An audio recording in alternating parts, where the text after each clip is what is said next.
Hello, everyone. Good evening from Tokyo. Welcome to the Foreign Correspondents Club of Japan.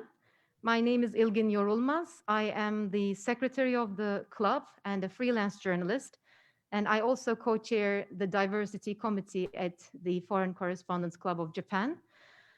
We are very happy today to actually start in our club an exhibition of the International Women in Photo Awards. We called this panel to celebrate that exhibition. And we are very honored to have seven panelists with us, seven photographers with us who will kindly share their work and their philosophy and the difficulties that they face when doing their work as a women journalists. Just a little bit of background to those who are online tonight. The International Women in Photo Association is a French non-profit group. It aims to give more visibility to women photographers of all origins and nationalities, and also to promote global parity and equality through photograph. Its showcase event is the IWPA Award. It's a photography competition that is followed by exhibitions of the winning entries in major cities across the Middle East, Asia, and Europe.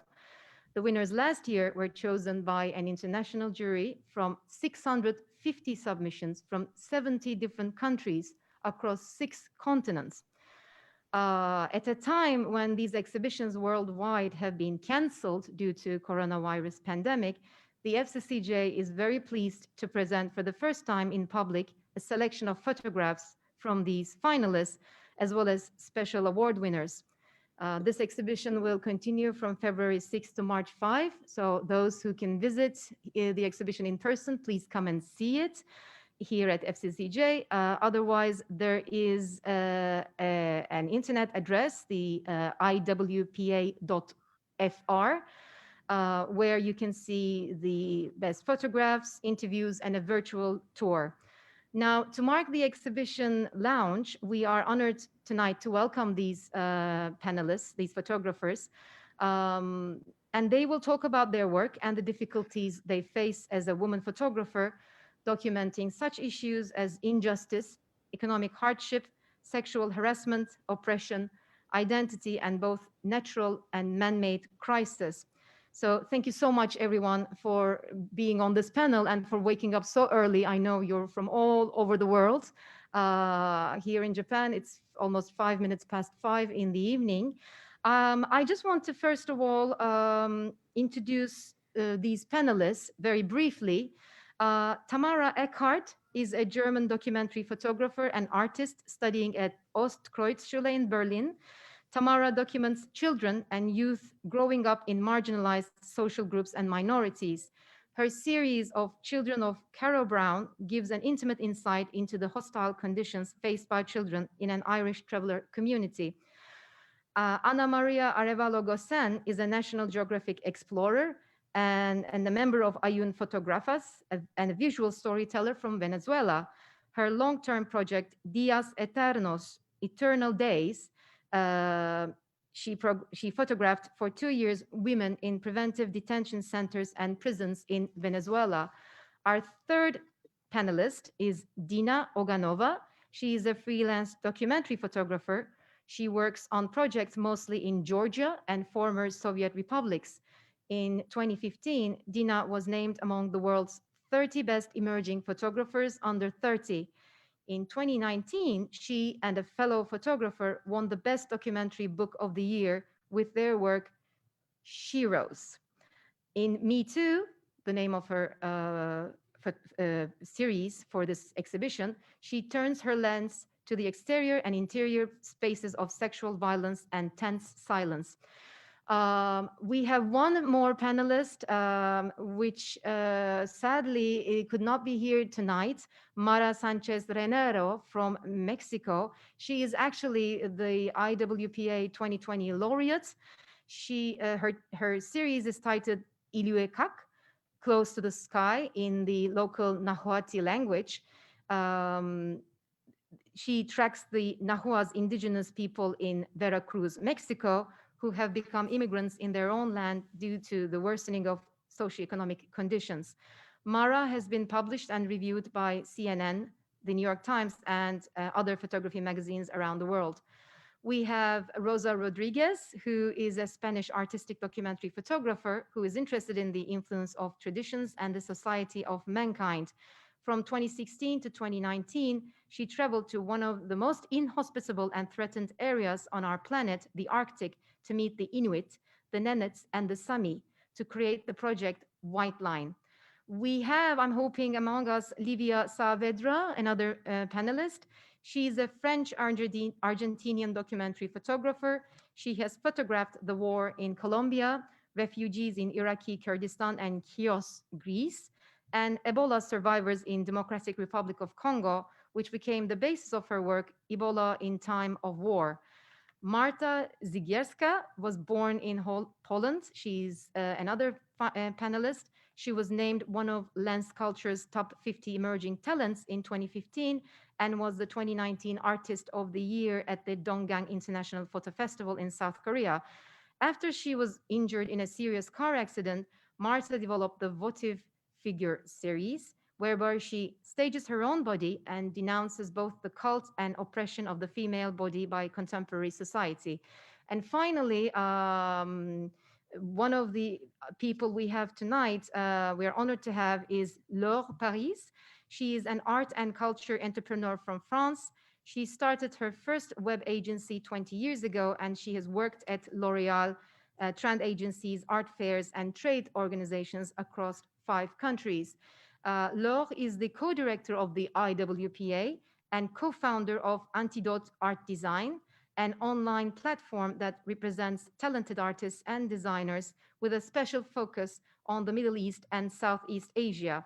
So it took me almost 10 minutes to read through all these names, but we're very happy to have all of you here.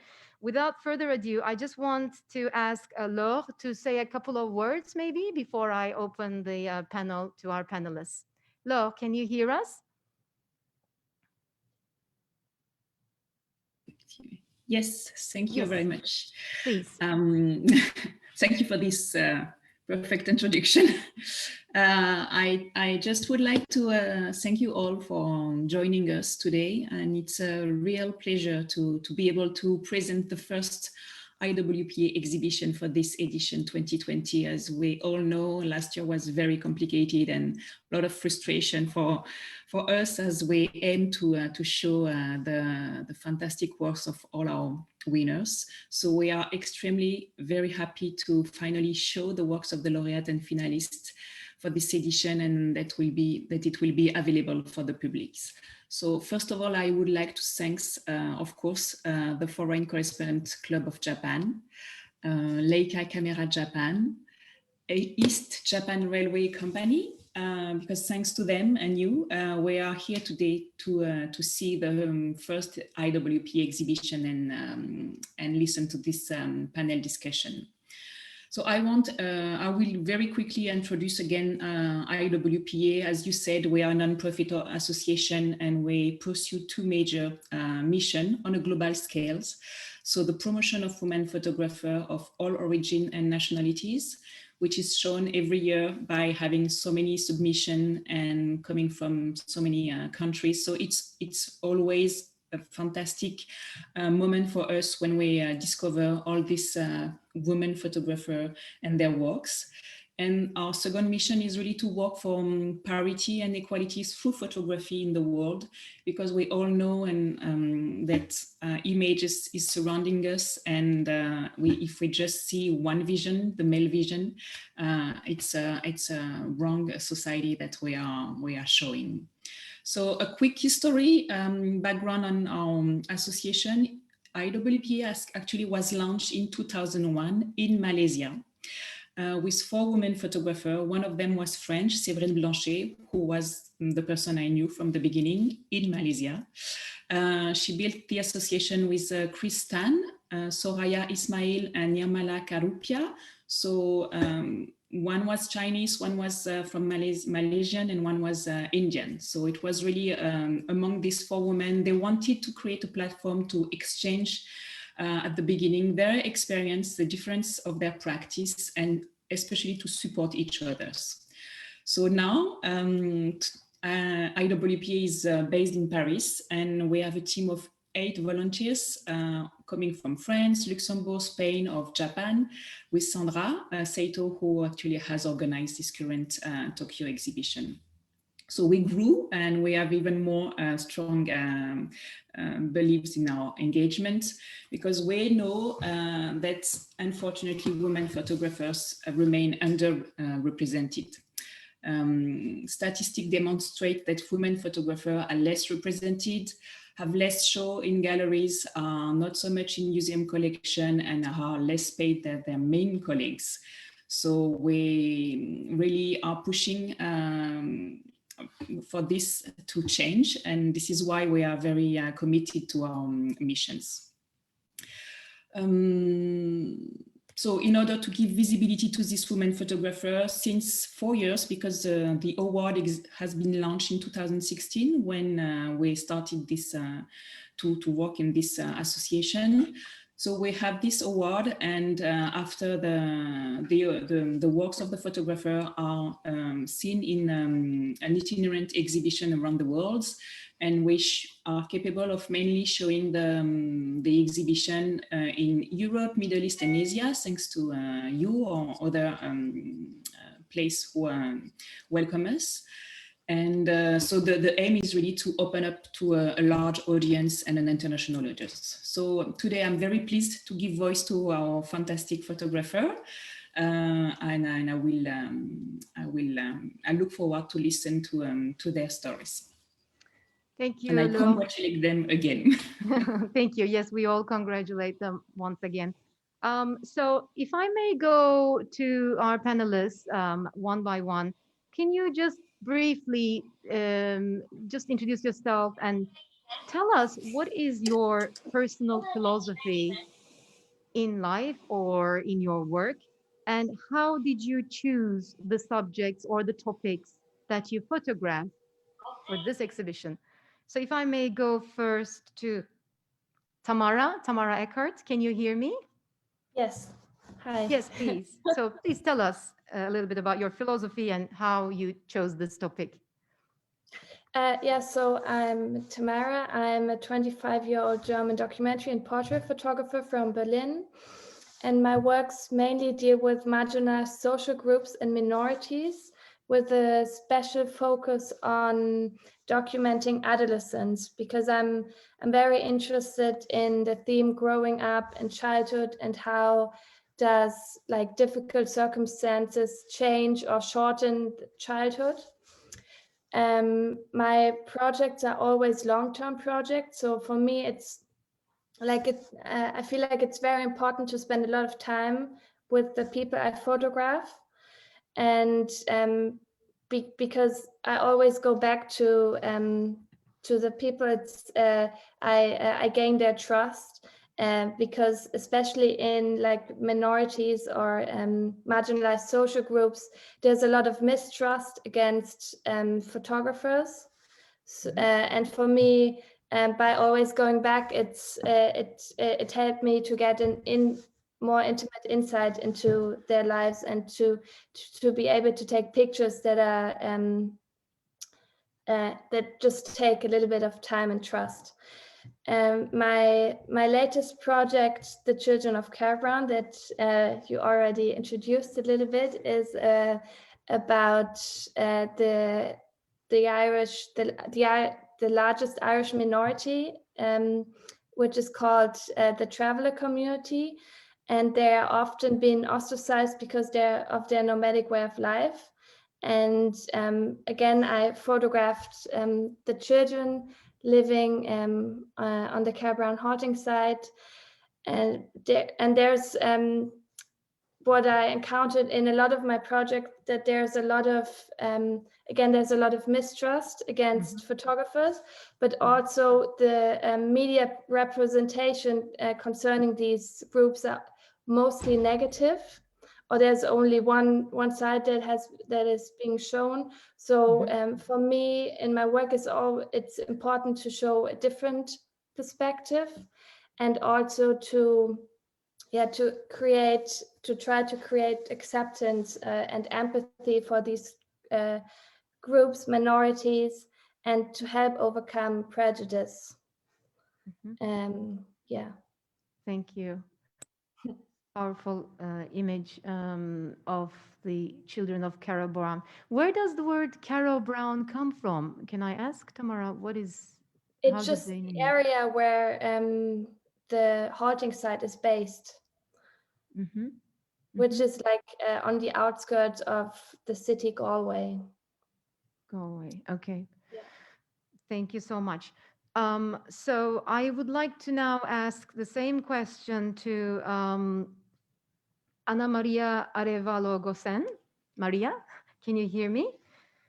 Yes, hi. So, yes. So can I also ask you to please introduce yourself briefly and tell us about your topic or your subject, your philosophy in your work or in life. So the floor is yours, please. So hi everyone, and thank you so much for having us here. My name is Ana Maria Arevalo. I am a visual storyteller advocating for women's rights and environmental issues. I am, as you said, a National Geographic explorer and a member of a young photographers. Mixing rigorous research with intimate stories, I want to make a positive impact through my projects. I am now based in Bilbao, Spain, but right now I am in El Salvador, continuing my work via Eternos, which is the one that is shown right now there. And I definitely agree with Tamara. In a world where everyone is in a hurry, I think it is important to put our intentions in having a slow pace and really focusing in a story deep enough to also engage the person that is looking at the story and making them feel what you're seeing, you know, as your images are a representation of an emotion. So I think working in depth in your stories it's going to enable this emotion in the spectator.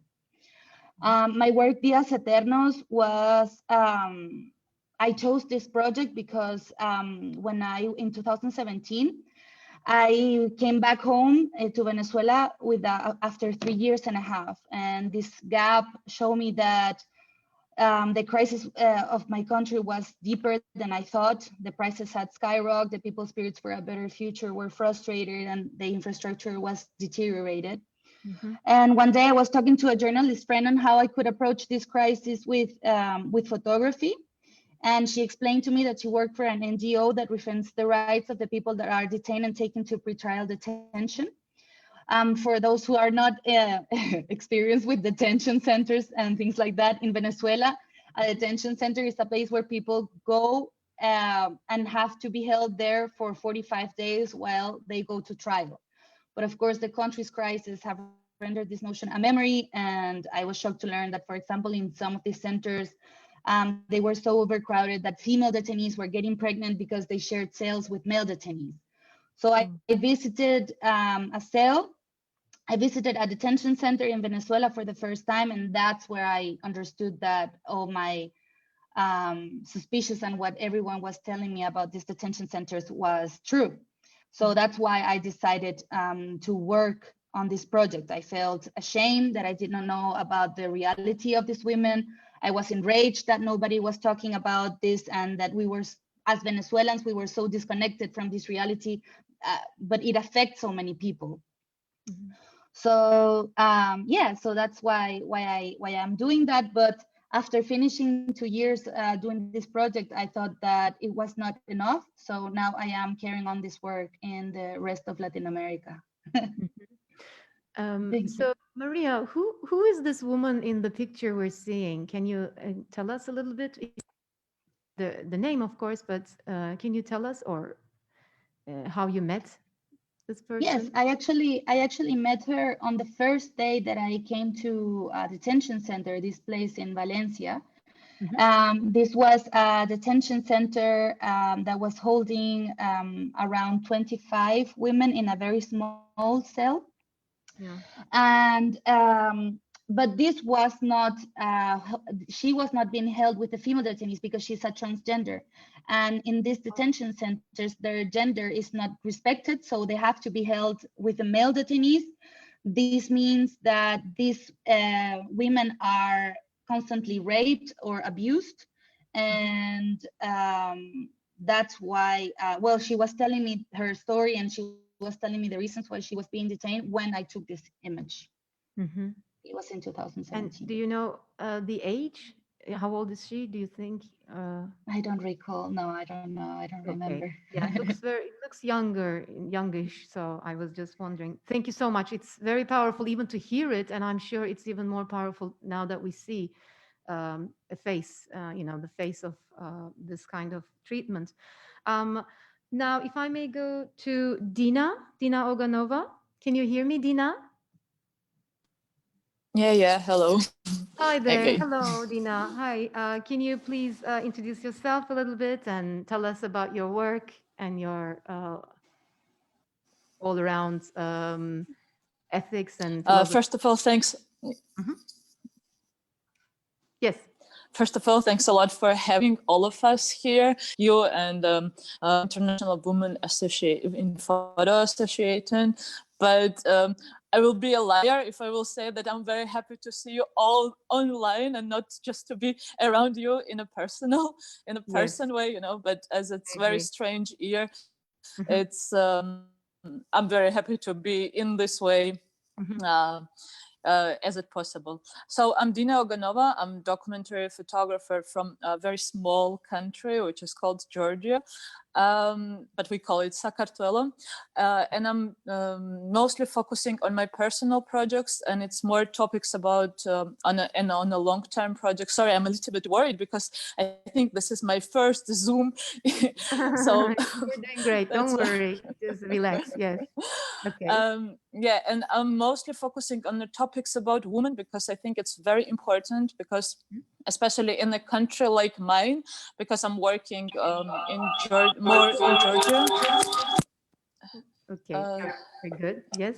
Yes, Back sir. to you. Yes. And because it's very important, I think, just to be focusing on the topics like as a woman, because as Georgia is very men-dominated country, why women voices are not here, like you can't hear them, and that's why I'm starting.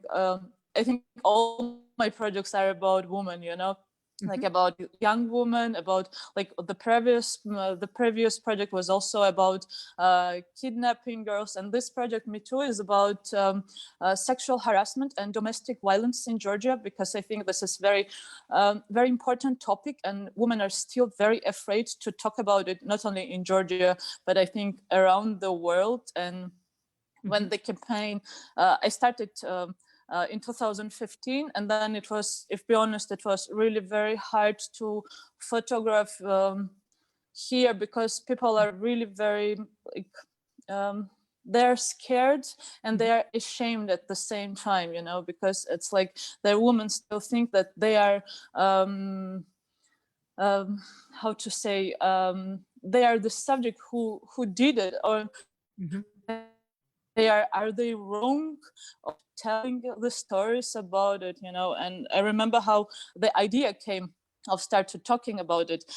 In 2015, a very close friend of mine came to me and she's starting to crying. She was a young journalist and wanted to start working in a one very TV, and she was just saying me that the boss said, like, you're so beautiful, you're so clever girl, but what should you do to start to work here? You should have sex with me. And she was crying to say to be in my place and asking me, like, what should I do? I don't want to do this, but how I'm dreaming about this job, and if it's like this always, and we were in huge trouble because I was like, no, come on, let's talk about it. You need to say about him that very openly, because it was very he was also a very famous person, here, and she was afraid to saying anything, and after that I starting to think that to make a project about it, because I think it's very important to talk and to show, and women should have voices, you know. And I believe in power of photography, of course, and believe in power of women when they are all together, how they can do the magical things, you know, how we can be stronger together and not only just one by one. I think that's all. Can I just ask, your topic is, your work is named Me Too. Now, of course, it's been almost 2 years now since that case to come out in earnest. How has it impacted Georgian women? Do they know about the movement? Has there been any change since Me Too came out? I think Me Too campaign helped a lot in one way, you know, because women became more stronger and they started to talk. But in my photography also, as you can see, the women don't want to show their faces because Georgia is really very small country. We are only 3.5 million, so it's like very strange, but almost everyone knows each other, you know, so that's why women are still afraid to show their faces, but they are saying the stories, you know, which I think in this cases is really very important, you know, just to say their stories, you know. It's not necessary even to show faces. You can show faces in a different way, you know. Yeah. And where is this place we're looking at? Can you describe a little bit? What kind of place is this? Yeah, this is one of the story of this young girl. This is a building, but very strange building. It's like connecting to few buildings in this little corridor things, and the girl was staying happening with her there, how one guy was calling and how he was following her for a long time, and that because of this place where they met and where he tried to touch her, she was running from this place, and because she knows this place very well, it's not easy to go from there if you don't know. I mean, it's not easy to find you later. Okay, thank you, Dina. So Thank you all so the much. women has their stories. So there is 2 photos of. I just wanted to add. Yes, there please. is photos. There is one that there is a portrait without a face. The person there is a place where the sexual harassment or domestic violence was happening, and all of them has their own stories, of course. And yeah, that's all what I wanted to add. Just yes, thank you. Okay, thank you so much. Now, the next I wanted to ask Mara Sanchez Renero, but sadly she's not here with us. We wish her full recovery. But to talk about her work and maybe just to introduce to us maybe why IWPA thought this was worth mentioning, actually choosing her as the laureate for 2020 is Laure. Laure Parise, can you please introduce Mara's work, Mara Sanchez's work? Laure? Yes, sure. Yeah. Please. Yes. Can you hear me? Yes. Yes, we can hear you. Yeah. Yes. Yes. Actually, so as you know, it's the jury members who choose her. We are not part of the juries. Yes, sure. But we're very happy that she was chosen. Because it's a very, very special work, as Mara has the capacity as a photographer to mix documentary and kind of artistic, you know, in her way of shooting her photos. So her topic is called her subject is called Ilukiak, which means in the Nauti people language, close to the sky. And so she's from Mexico, and she really wanted to put under the spotlight the reality of the society from her country, and which is a very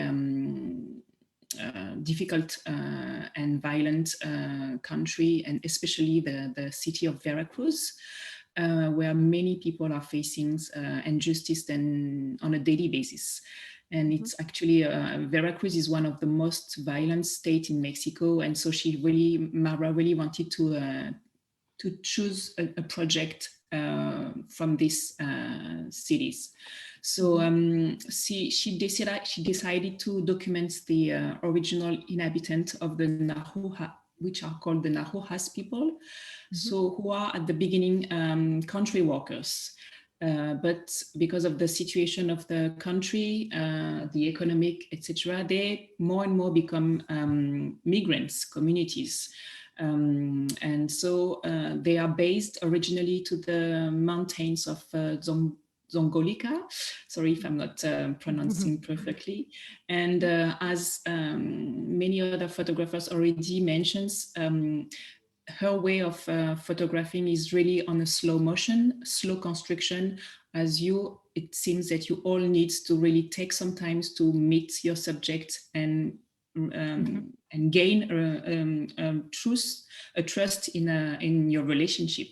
So she spent months in these mountains, and so she managed to really get this specific relationship where the subject doesn't see the photographer anymore, and they just act as natural. And I feel that all of you and Mara in this case are part of their community. So yes, what is very interesting with Mara on this series, Ilukiak, is it's between reality and fiction, even though most of the photographs of the series are kind of dark in the night.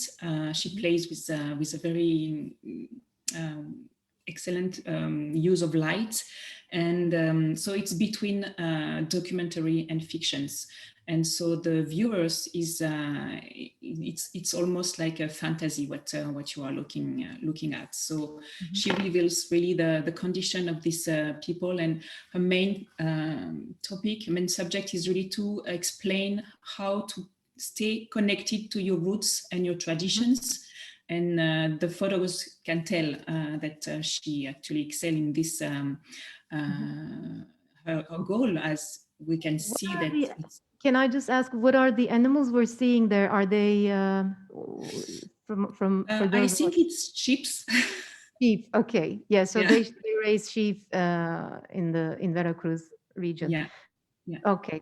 Well, thank you so much for speaking on. And now I want to ask Rosa Rodriguez.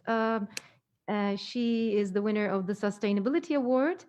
Rosa, can you explain to us a little bit about your work and your personal philosophy, and just a little bit about yourself, please? Yes. Hello, my name is I'm Rosa Rodriguez. I'm Spanish and I live in Madrid. I'm an artistic and documentary photographer. I'm interested in societies and the influence of tradition in the human being. Since last years, I'm focusing in the communities that maintain their links with the nature in their way of life, and the importance of caring for a victim to preserve unique natural areas of our planet.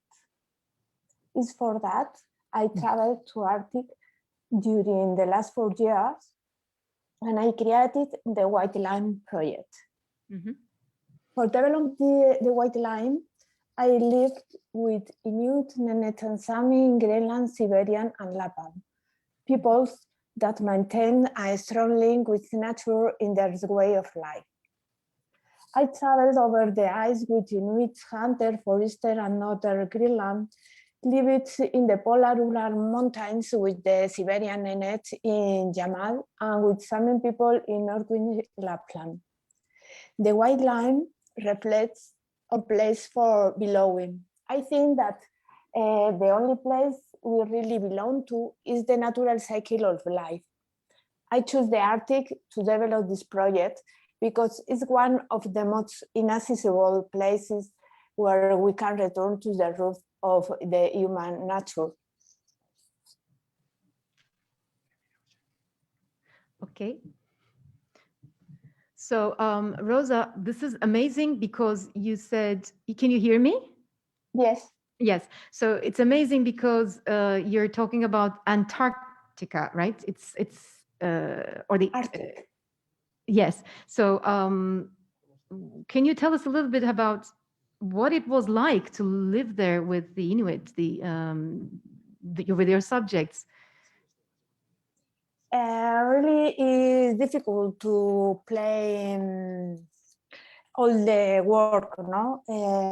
Because really is more job to play how I can go to this place and I can live with Nenet, or I can live with in Inuit in this life. No, this is the more difficult part of this project for me, really. But this is a lot of work, a lot of investigation. I spoke with a lot of people in this area, and at the end, this is a part of the work, no?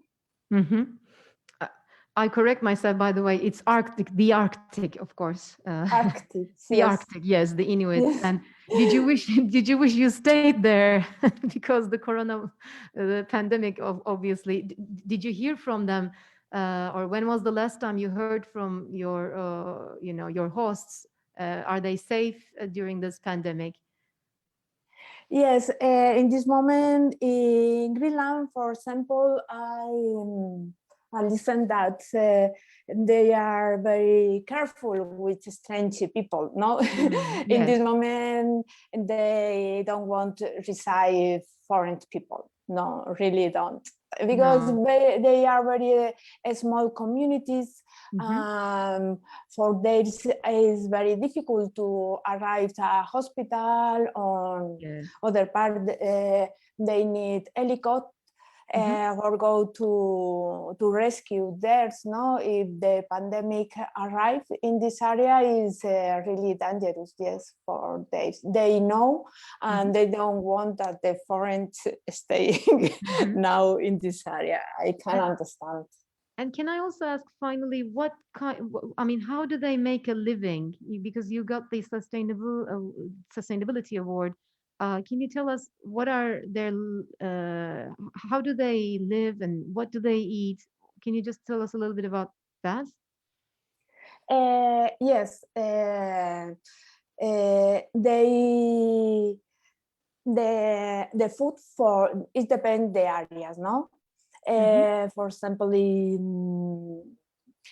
in Greenland, they normally hunted seals or reindeer in summer, but normally seals, and sometimes narwhal or whales, but this is more difficult. And they arrive food more or less one time in 3 months in one helicopter to the supermarket in a small village, but they have to mix this food that came with seals and other animals that they hunt, no? And in Siberia, the Nenet usually they normally their food are reindeer. The reindeer they use for all, no, for is the more important food in his life, no? Thank you so much. Thank you, Rosa. Now, our final 2 panelists, if I may go to them. One is Livia Saavedra. Laure, can you please come back and explain to us, because I don't think we have Livia online. Can you explain to us perhaps her work and how do you think she approached her subjects? Just maybe to speak on behalf of, again, Livia, if I may ask you to speak a couple of minutes, and we'll show her work. Laure? Can you hear me? Yes. Yes, okay. Sorry, I had to. I think Yeah, it's okay. I think what is super interesting with Livia is that she's here? No, she's not. I don't think she's here. No. Okay. What is very interesting with Livia works is the fact that she documented Ebola, and we are seeing the effect of this kind of pandemic in our global society with the coronavirus today. So it's for me, it's the juxtaposition of the reality of what happened. Ebola was already, I don't even remember, like 3 or 4 years ago, even 5. And so it's kind of a flashback on our reality for me as a viewer to what happened when no one is really watching and taking care of this kind of situation. And yes, her visuals are extremely powerful. I'm as again, we are living exactly the same situation, but this time it's not reserved to the African continent. It's global. So yeah, I think I believe that we will have exactly in the coming months and years the same kind of photographs documenting what's happened with the coronavirus. So yeah, it's very interesting to see that it's a cycle and things are repeating, and if nothing is happening, but we will be facing this kind of situation again and again and again. But yeah, so we should thank all photographers who are Yes. highlighting this kind of very big situation and strong and difficult time, and hopefully it will gain more visibility and make the government stronger and more facing their responsibilities. Yeah. Okay, thank you so much. Just to say, it's a Discovery Award for one of our sponsors, who is Canon in France. Yeah. Thank you. And last but not least, according to the alphabetical order of last names, Marta Zgierska. She's from Poland. She's joining us tonight. Marta, can you introduce yourself, please, and also tell us about your subject and your topic and your approach to your work? Yes, hello everyone. I'm visual artist from Poland. I graduated from National Film School in Łódź in photography. I think that we can talk about 10 years of my creative activity, but maybe 5 last years are the most important. Now I'm started PhD studies and intermediate departure, so my works is a little different than other laureates because I'm really focused on conceptual photography and some installation and not so documentary way of thinking. But I hope that my approach is also important to tell about important subject with some social contexts. To tell something about my personal philosophy, the most important point in my biography is the moment when I had a serious car accident a few years ago. And that time my body was physically affected, and I see it as a natural way to start study the reality using my body. So I use my body to as a starting point, but also as an object of action and the place of reflection. for me, very important is the whole creative process. So not just take a photo, but also everything what is happening before. I use a performative process, and also I really like to work with theory, with some culture context to put it together to give an impact to the final work.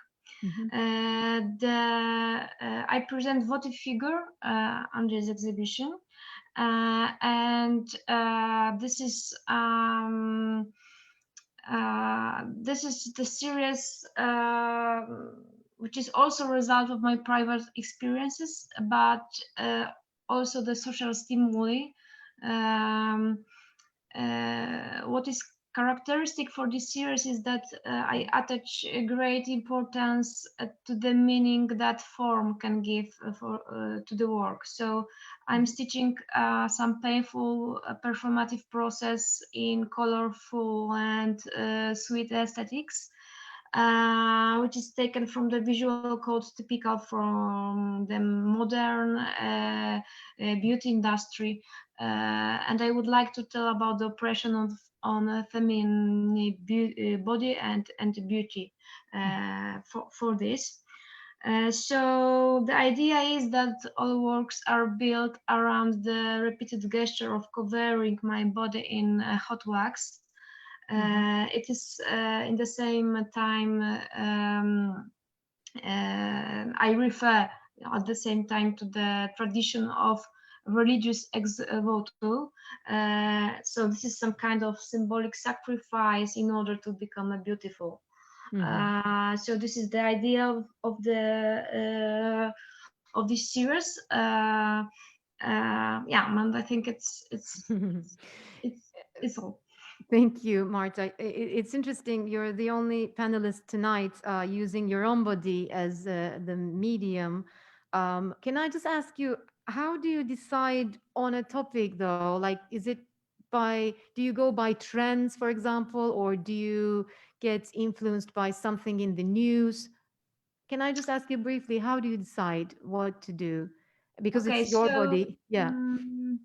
I think it depends of the series, but for me, very important always is some private perspective.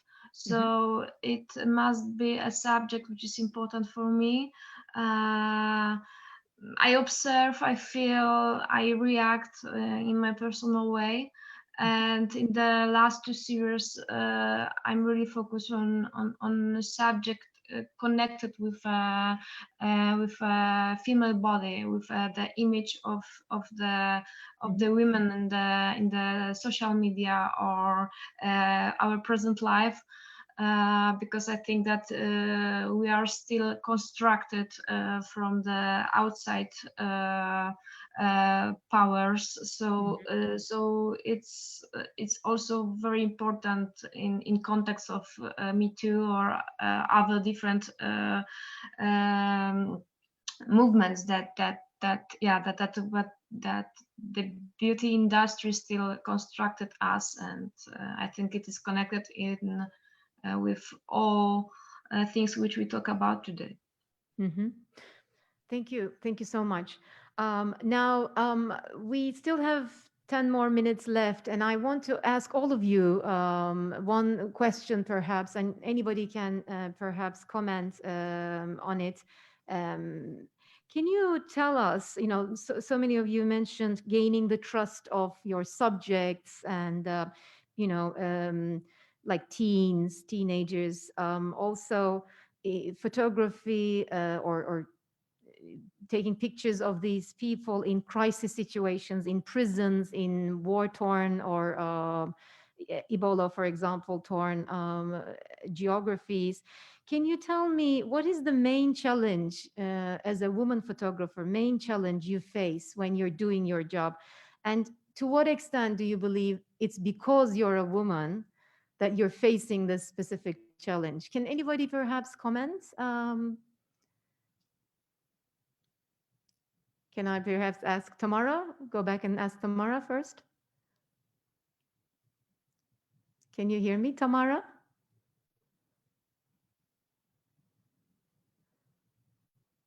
Can you hear me, Tamara? Are you there?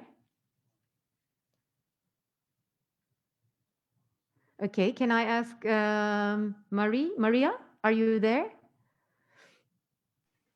Yes, hi. Yes. Hi, can you perhaps tell us maybe a specific challenge you faced in your job, and to what extent do you think that's because you're a woman? Um, I mean, while I am in the field, I don't think being a woman is an impediment, but an advantage, especially in the work I do, because I work with other women and I work with families and working with imprisoned women. I don't think a man would have been able to respect with the respect of the men, but I don't think they would have been able to get this access to the cells and spend the day there and ask them if you can photograph these women while they were taking a shower and etc. No, so I think while I'm in the field, I don't think that's a problem. I think it becomes a problem in the world of photography, because being a woman, for example, for me, it has to. I still don't have children because I have to be almost strategic on the moment when I want to have children, because otherwise I don't get to work. The editors don't call you, and I heard so many things after you get pregnant that is so hard to start working again. And if I am working in the field, also if I have a baby, it's super complicated. And also, of course, there are other stuff in the industry that needs to be addressed. This article that just went out from the CJR by Kristen Chick, it was published on the 21st of December. Doing some allegations for a very renowned Magnum photographer. Those things, they need to change. This is not an isolated case. I think it happens in every ambit of our industry, of our work, and it's not on the field, but it's us. So I think that's the challenge that we have ahead. Thank you. Dina, do you want to add, or do you want to comment on the same issue? Just because you're a woman. Yes. Yeah, I will just add that actually I'm really very happy and proud that I'm a woman, because and I'm working on the topics about women, because I think for us it's very I don't know. I think it's. I think men can't show it in the way of women, because when you are a woman and you are talking with women and you are showing stories of the woman, I think it's something else. It's like you can go much more deeper. Because men sometimes don't have even time.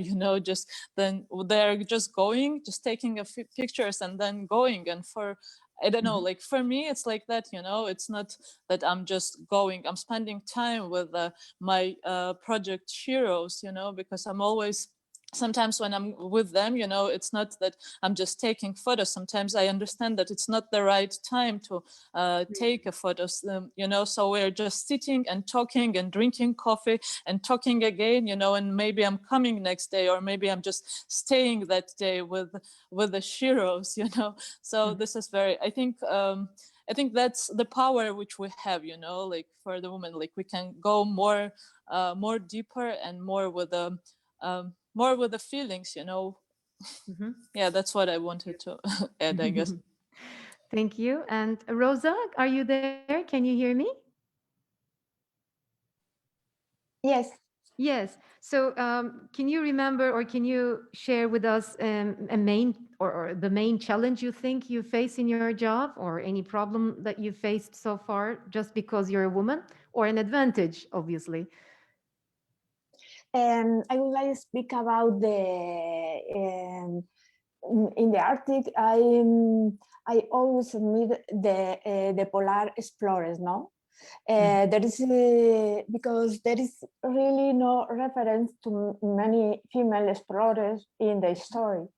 Only some women who accompanied male explorers, but who don't actually appear in history as explorers. Feeling like an explorer and being one of the women who documented in this area made me feel very happy. And to be a small part of an area where until now it has been mostly written by men, no? It's like going to open door, no? It's step by step. Thank you. And Marta, if I may ask you, you know, again, you're using your own body as your medium. Have you been criticized at all? Have you been, you know, blamed for something you're not? Can you share with us your? Not directly, but I think that this is some big problem for the artists who are the feminists and use the body because it could go in two ways, like perspective where you are reading as a person who criticizes something, but it could be also, you know, read as I don't know, fashion image who are to give some you know, some aesthetic vibes or something. But what is more important for me when I think about this issue is the current situation in Poland. That as an artist I feel that I have to react in some way, and now I also would like to prepare some work, focus on this all bad things which happen about the women protection law and possibilities, because we have a few months of strikes in our country, which is focused mostly on women's situation. So you know, it's, I think that we have still a very hard position, and it's not easy to be woman all the time. Absolutely. Well said. Thank you so much, Marta. And finally, if I may turn to Laure one final time. Can you hear me, Laure? Yes. Oh, by the way, Tamara, are you still there or? Yes, I'm so sorry. Oh, My internet broke down, so it's absolutely fine. Do you want beginning. to? Yeah, we were just discussing one main challenge that you face in doing your job, and what do you think that's because you're a woman, or an advantage that you're a woman? Can you share us a little bit your experiences?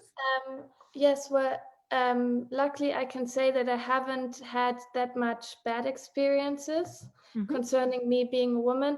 I just maybe that's also because I guess it also depends on, or it can depend on the country you're working in, and also the culture you're working with, and what the like how women are treated in that country. But my works are mainly in Ireland and Germany, and I haven't had that much bad experience yet, luckily. But I guess that also depends on the case. But what I experienced is that a lot of people wouldn't take me that seriously as being like a professional photographer, because I'm a young female photographer. And what I encountered in my project is that the people that I was working with, they didn't really see me as a photographer, more as like a friend, or you know, sometimes like a man. Like one time there was a photographer coming to the halting site, the Carrowbrowne halting site, and he was treated a bit differently because he was a man. And they were like, oh, he's like a professional photographer, and I wasn't seen as one. But I guess also there can be some, like, the fact that I'm young woman photographer, it also helped me in subjects as I'm working with like teenage mothers or children, because I guess as a man it's not that easy to take pictures like this, because especially if you're spending a lot of time with the children, the parents would get yeah, they yeah, I Yeah, don't know the word right now, but they would wouldn't anxious. be Yeah, happy about it. Yes. yeah, anxious. So anxious, yeah. So that sometimes helped me to get an easier access because I'm a woman, and especially with the topics I'm working with. And I guess, for example, I don't know, but like Anna Maria, I guess, like when you're in a photographing in like a female prison, it would be different if a man would go there. I guess it would not, like, he wouldn't take the same pictures, and he would also maybe not get the access, because as a woman I guess it's much easier. So I guess it always depends on the topic, but it's so important to have this, like, there's so much injustice going on against women photographers and women in general, of course, but I guess it's super important to have this exchange with each other and talk about it, and to create awareness also about these problems. So yeah. Thank you so much. Now, before we close, I want to go to Laure one last time. If you can hear me, Yes, can you hear me? yes, yes. Yes. So, Laure, all these wonderful women, your winners, have been documenting the injustice, economic hardship, sexual harassment, illness, identity, sustainability, natural crisis. What kind of support do they most need, do you think? What should the world, how should the world help, women like these women here tonight so that they can continue their work? Yeah, I think what have been said is really that being a woman photographer, I really feel that it's an advantage because you can go closer to your subject, and also because you choose subject that or topics that might not be covered by the regular photographers or the journalists. So it's giving another angle, another vision of the reality of society. So this is one thing for I think it's extremely important. And so what the world should do, it's really highlighting and passing all comments. I mean, you're a journalist, photographer, and so what we hear from your fellow photographers that you don't get access to press. You have less money to cover to do your photos, to go on project. It's often very difficult in a financial way to keep on going. So this is why we are trying to push your voice and your work under the light, and really have all these stories, all your talents and works under giving more visibility to what you are doing. So I think it's also a responsibility from the media perspective to really look at their figures. Take the New York Times, take the Post, and look how many photographs are from women, and it's so low compared to the rest. Very low. Maybe we are thinking to create a kind of a label, as then we can give to the press, but also the corporate world, using women photographer, or working, I shouldn't say using, but working with women photographer must be a part of their rules, and that way we will be able to have a true vision of what society is, because definitely women photographers, it's always a difficult topic, as to either female gaze. I don't think it's a female gaze, but it's a female point of view, which is revealing in all these works. And this is what it is very important to push and to give them the access to more visibility. Thank you so much. And so this concludes our panel discussion, Full Exposure, International Women in Photo Awards. I thank everybody here tonight, Tamara Eckhardt, Ana Maria Arevalo Gosen, Dina Oganova, Rosa Rodriguez, Marta Zgierska, and of course, Laure Parise. And in absentia, also, we congratulate Mara Sanchez Renero and Livia Saavedra. Thank you so much. And one more person we'd love to congratulate is, of course, Sandra Saito, the IWPA Japan representative. Thank you so much for making this exhibition happen. And that concludes our panel at FCCJ. We hope to see you, hopefully, maybe even next year in person. And we hope to continue holding these important exhibitions at our club. Thank you so much, everybody watching us online. And that concludes our panel for tonight. Thank you. Thank you. Bye-bye. Thank you, everyone. Thank you. Thank you. Goodbye. Ciao, ciao. Thank you. And thank you so much for staying so late.